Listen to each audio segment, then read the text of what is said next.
but I want to talk to you guys about unions because I have what I consider to be a unique perspective. So I have worked in both union and non-union facilities, and I have done that both as a staff nurse and a nurse manager.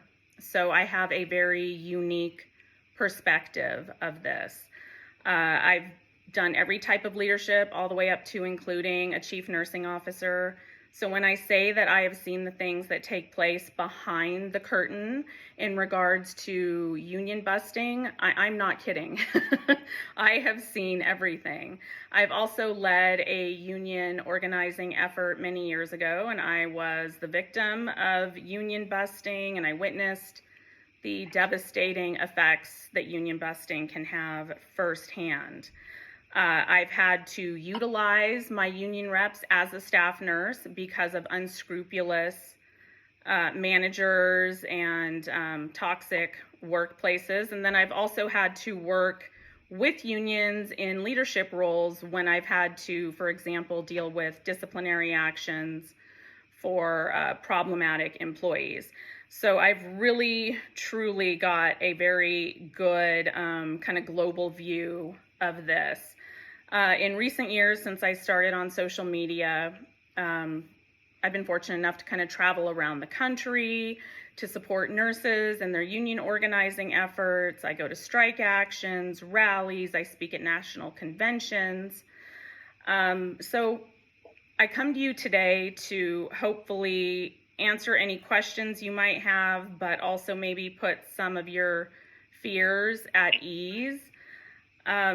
I think the best place to start is to simply ask yourself, why would a hospital or any employer go to such great lengths and expense to keep a union out if it wasn't to benefit you? You know, they're clearly, they have an invested interest when they do these things.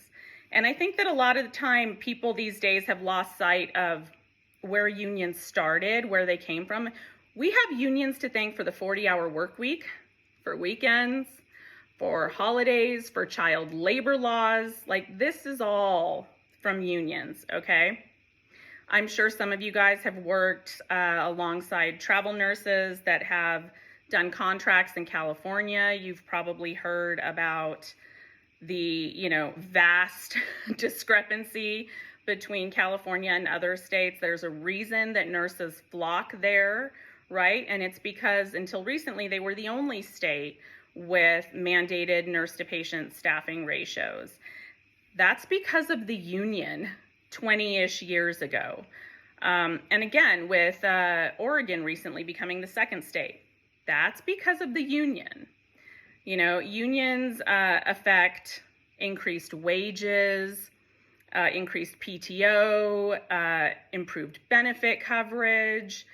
But one of my favorite things with unions is your Weingarten rights. And I don't know if you guys are familiar with that, but if you have ever, for example, had a toxic nurse manager that just pulls you off the floor and says, I need to talk to you in my office right now, and you go in there and you're blindsided by something utterly ridiculous that you really shouldn't be even being talked to about, and they want to discipline you.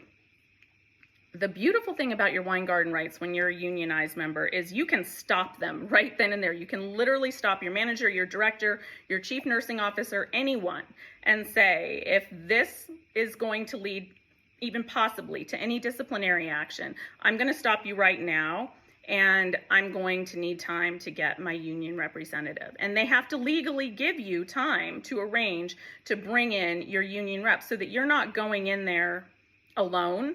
You have someone going in there with you to defend you, to back you up, that knows your rights, that can take notes for you, all of those things. It's truly a beautiful thing. But last thing I want to leave you with is really, there's only two ways to hold an employer accountable to do the right thing for nurses. Whether you like it or not, there's only two ways right now. One is through legislation. And who do you think is behind the legislation oftentimes? It's unions. And the second is with a union, with a collective bargaining agreement, a contract, a legal document that forces the employer to do the right thing. If left to their own devices, the hospital is never going to do the right thing for you. They're never going to institute staffing ratios or things to prevent workplace violence or increased wages beyond the very bare minimum. It truly is in your best interest to sign those union cards and protect yourself.